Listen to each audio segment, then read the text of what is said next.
குற்றமில்லாத மாசற்ற ஆட்டுக்குட்டியாகிய கிறிஸ்துவின் விலையேறப்பட்ட ரத்தம். அவ்வளவு பெரிய ரேட் அது.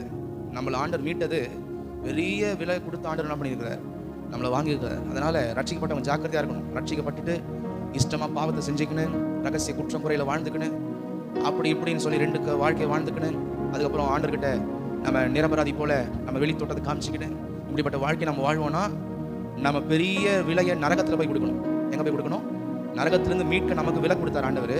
ஆனால் இதை பெற்றுக்கொண்டு நம்ம ரெண்டாம் கட்ட வாழ்க்கையை வாழ்ந்தோம்னா கடைசியில் அந்த மதிப்பை இழந்து நம்ம நரகத்தில் போயிட்டு சதா காலங்களிலும் பெரிய விலையை அங்கே போய் நம்ம கொடுக்கணும்.